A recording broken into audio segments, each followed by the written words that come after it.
اللہ پاک کے نام سے شروع جو بڑا ہی مہربان اور نہایت ہی رحم کرنے والا ہے۔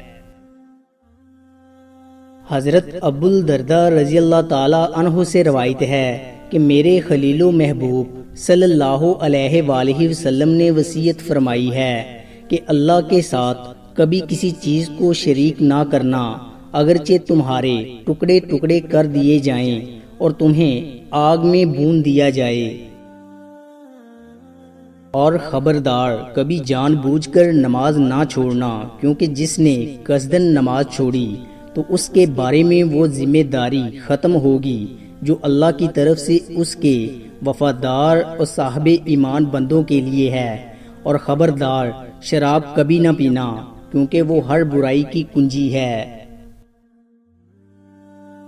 حضرت ابو ہریرہ رضی اللہ تعالی عنہ سے روایت ہے کہ رسول اللہ صلی اللہ علیہ وآلہ وسلم نے فرمایا، 7 قسم کے لوگ ایسے ہیں جن کو اللہ تعالیٰ قیامت کے دن سایہ مہیا فرمائے گا، جس دن اللہ تعالیٰ کے سائے کے علاوہ اور کوئی سایہ نہیں ہوگا۔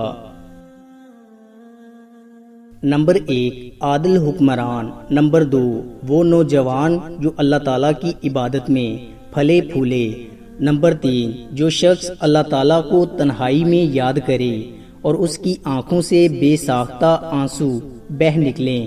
نمبر 4 وہ آدمی جس کا دل مسجد میں لگا رہتا ہو۔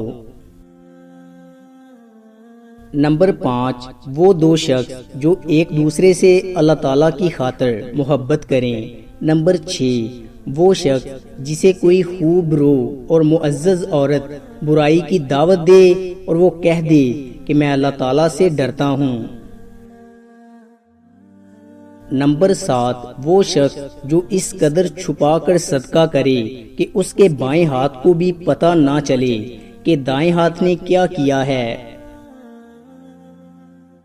حضور صلی اللہ علیہ وآلہ وسلم نے فرمایا، جب تم میں سے کوئی جوتا پہنے تو داہنے پاؤں سے شروع کرے اور جب نکالے تو بائیں سے شروع کرے۔ ہونا یوں چاہیے کہ داہنا پاؤں پہنے میں پہلا ہو اور نکالنے میں آخری۔ سیدنا ابو ہریرہ رضی اللہ تعالی عنہ سے روایت ہے کہ رسول اللہ صلی اللہ علیہ وآلہ وسلم نے فرمایا، سب سے برا نام جس پر روز قیامت اللہ تعالیٰ کے ہاں شرمندگی ہوگی، یہ ہے کہ آدمی اپنے آپ کو شہنشاہ کہلوائے۔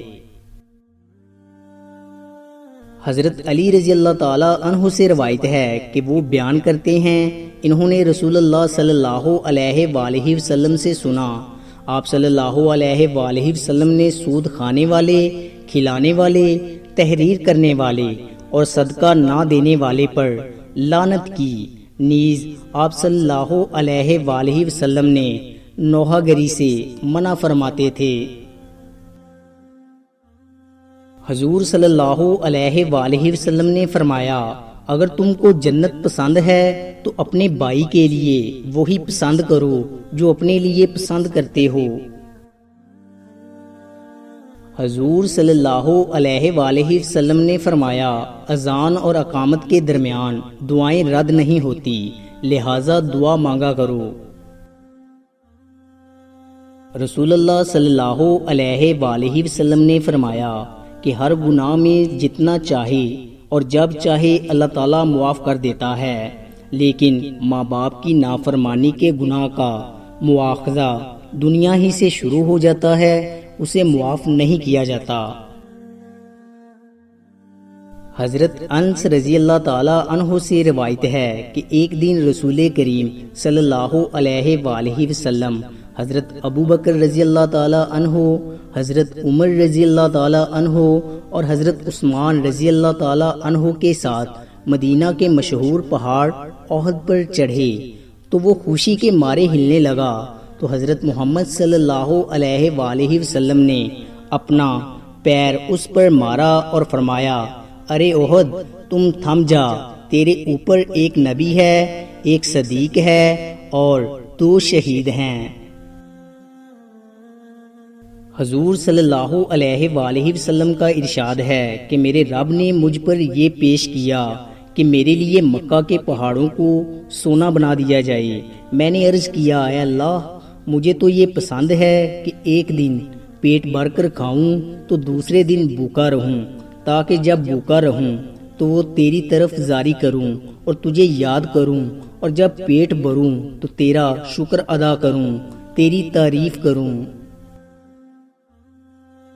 حضرت ابو ہریرہ رضی اللہ تعالی عنہ سے روایت ہے کہ رسول اللہ صلی اللہ علیہ وآلہ وسلم نے ارشاد فرمایا کہ جمعے کے دن میں ایک گھڑی ایسی ہوتی ہے کہ اگر مسلمان بندے کو حسن اتفاق سے خاص اس گھڑی میں خیر اور بلائی کی کوئی چیز اللہ تعالیٰ سے مانگنے کی توفیق مل جائے تو اللہ تعالیٰ اس کو وہ چیز عطا فرما دیتا ہے۔